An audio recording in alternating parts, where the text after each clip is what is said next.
ओम नमो भगवते नित्यानंदाय। आज हम छठा पद्य पढ़ेंगे चिदाकाश गीता के। Today we will read out the verse number 6 from Chidakash Gita. भगवान says here, just as we draw water from a well, we should draw breath.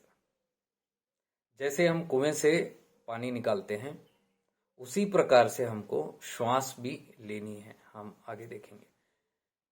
When we breathe out, it should be like letting out the bucket into the well. जैसे हम श्वास बाहर छोड़ते हैं तो उस समय ऐसा होना चाहिए कि हम ये बकेट जो है, हांडी जो है, उसको हम भीतर उतार रहे हैं, नीचे की तरफ, जैसे हम श्वास बाहर छोड़ रहे हैं। When we breathe out, it is carbon. When we breathe in, it is the breath of Omkar. जैसे हम बाहर श्वास छोड़ते हैं तो जो भी मैल है हमारे अंदर उसको कार्बन कह रहे भगवान, उसको हम बाहर श्वास के जरिए छोड़ देते हैं, त्याग देते हैं, और भीतर जब श्वास लेते हैं तो ओमकार का श्वास कह रहे वो। ओमकार यानी प्रणव मंत्र जो है, लाइफ फोर्स एनर्जी जो है, प्राण जो है, ये प्राण हम भीतर खींचते हैं ब्रह्मांड से जो प्राण ऊर्जा है, जो लाइफ देती है, जो जीवन देती है, जीवनदायिनी जो शक्ति है, उसको हम भीतर लेते हैं श्वास के जरिए, और हम बाहर जो भी हमारे विकार है, जो भी इम्प्योरिटीज है, हम छोड़ते। हमने देखा होगा हम ऑक्सीजन भीतर लेते हैं और कार्बन डाइऑक्साइड जो नहीं चाहिए वो हम बाहर छोड़ते हैं। तो इस प्रकार से वो कह रहे हैं कि breath of Omkar is the manas. तो इस प्रकार से जब हम ओमकार का श्वास लेते हैं वो मन को कह रहे हैं, मतलब एक शुद्ध मन एक ओमकार का ब्रेथ होता है, श्वास ओमकार वाला होता है, भरा हुआ, वो एक शुद्ध पवित्र मन होता है। तो ये सारा प्रक्रिया वो इसके साथ जोड़ रहे हैं कि हम जैसे कुएं में हम बकेट डालते हैं और फिर पानी को ऊपर खींचते हैं, तो जैसे हम श्वास बाहर छोड़े तो ऐसा होना चाहिए कि हम बाहर, बकेट नीचे जा रहा है, और जैसे ही श्वास ले इसका मतलब बकेट ऊपर आ रहा है। ये बकेट की क्या कह रहे हैं भगवान, जैसे कुएं में छोड़े ऊपर नीचे, ये दर्शाता है कि श्वास जब बाहर छोड़े तो एक आभास ऐसे हो कि सुषुम्ना नाड़ी में जो अपनी है, हम वो श्वास को नीचे या चेतना को नीचे करें, और जब श्वास हम ले तो ऊपर की तरफ वो चेतना उठे। तो ये पूरा प्रक्रिया श्वास को नाड़ी के बीच, नाड़ी के जरिए ऊपर नीचे करने की प्रक्रिया है। ये कुंडलिनी साधना है। ये साधना दुर्लभ प्रकार से सिखाया गया है और कुंडलिनी साधना कहते हैं इनको। ये बहुत सारे कॉम्प्लेक्स तरीके हैं जिसके जरिए से ये किया जाता है। इसको स्पाइनल कॉर्ड ब्रीदिंग भी बोलते हैं, और विभिन्न प्रकार से किया जाता है इस मेथड को। तो ये एक गुरु के सानिध्य में ही किया जाना चाहिए ऐसा कहा जाता है, क्योंकि ये पूरा कुंडलिनी वाला है, जो आपने इंट्रोडक्शन में सुना होगा इस चीज को लेके। Now in Chidakash Gita verse 6 Bhagwan is telling that, comparing the breath to the bucket that is used in the well, the rope and the bucket, rassi or bucket. The rope and the bucket which goes down to pick out water, and when it is full, the bucket is full, you bring the bucket up in the well. So he is comparing that to the breath. When the breath goes out, he says, imagine or relate that with pulling the breath downwards. And when the breath is taken in, it is like the bucket coming upwards. It is just the method of spinal cord breathing. Spinal cord breathing means the Sushumna Nadi is along the spinal cord. You must have heard it in the previous verse. If you are hearing it continuously, you will understand this. So in the introduction also we said that these kind of Kundalini sadhanas must be done in the guidance of a Guru. The breath of Omkara that he says, when you take the breath in, breathe in Omkara. Omkara is the life force energy, the cosmic energy, the Pranav mantra which is there, the life giver force. So he is telling when you breathe in, take in the life force cosmic energy within and move it accordingly, what we mentioned, the bucket up and down in that manner.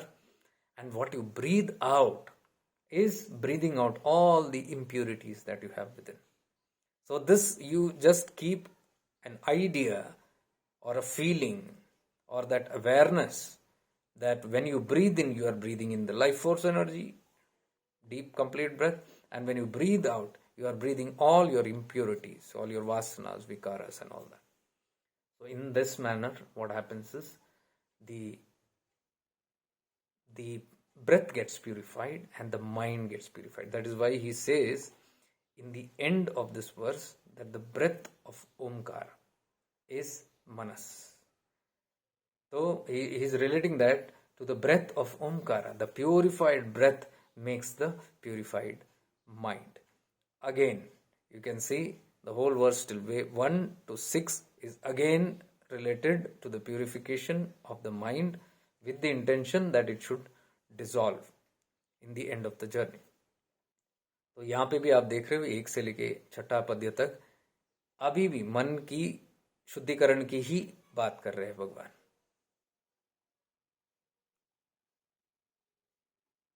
The breath and prana are two different things, but they are very closely related. श्वास और प्राण जो है ये दो अलग चीजें हैं लेकिन जुड़े हैं. ब्रेथ यानी श्वास, श्वास लेना भीतर और प्राण लेना भीतर दो अलग चीजें हैं लेकिन दोनों जुड़े हैं. जब आप श्वास लेते हैं तो प्राण भी भीतर आप लेते हैं. When you take in breath, you also take in the life force energy, that is the prana. Though these sound two separate things, but they are very much linked with the breath. Now when you breathe in, you can only know about the air that you are breathing, but very subtle is the prana that is hidden in it, the life force energy.